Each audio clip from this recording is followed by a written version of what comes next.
Hi then, folks, good evening to you. Thanks for clicking on to the UK Europe video blog for today. The pattern remains pretty much the same, folks. It's a pretty benign pattern overall. There's a lot of folks I can appreciate are probably sick and tired of the mild weather and pretty cloudy weather as well. We're seeing cloud linger for days on end across, particularly the focus of the cloud now across the UK is more on the eastern side of the country.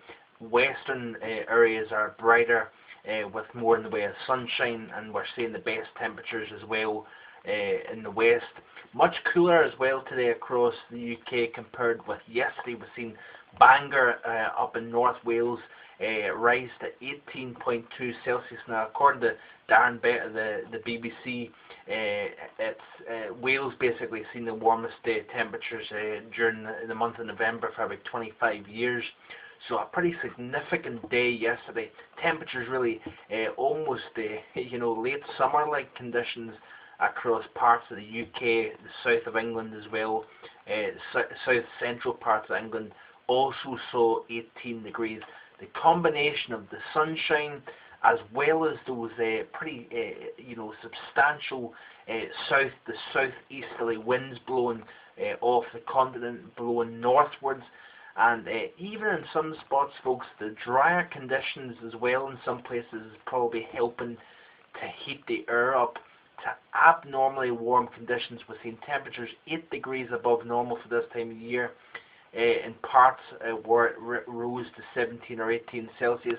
We also seen in stark contrast Athens 10 Celsius below that 18 degrees because we've got the trough, the deep trough over the eastern part of the continent. That's driving cold winds all the way down to the eastern Mediterranean, and therefore we're seeing temperatures some 10 below normal in places like Athens in Greece and surrounding areas. We've seen Van in Turkey, of course the earthquake-stricken zone, temperatures at night time dropping to minus 10 Celsius, 14 in Fahrenheit. And that is brutally cold conditions, folks, considering we're seeing many folks living in tents without heat, without adequate supplies, unfortunately.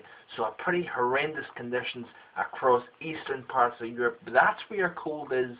But the majority of Europe is under very mild conditions. You've got that southern, Atlantic storm track.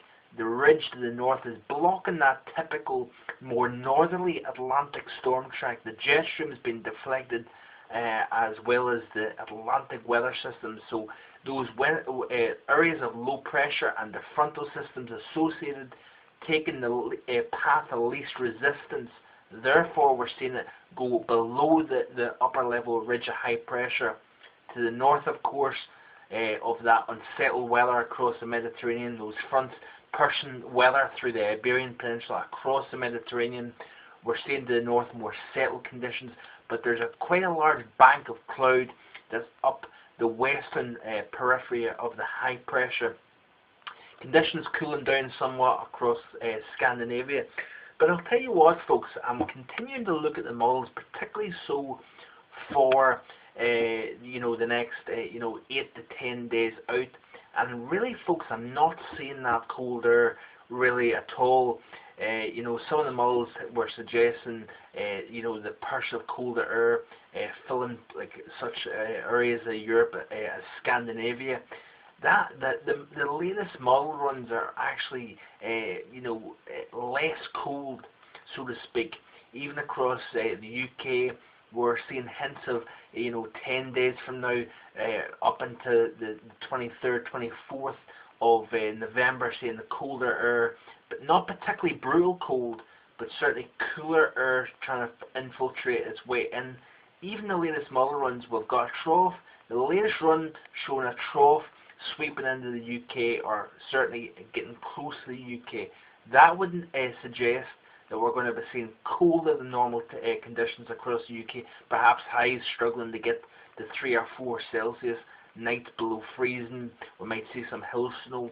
That's the latest model run, folks, but every model run that we see coming out, particularly off the European model, we see a bias towards more ridging across places that suggested colder perhaps a few days ago, such places as Scandinavia. By the 24th of November, a ridge of high pressure, milder than what you would expect for this time of year across such places as that.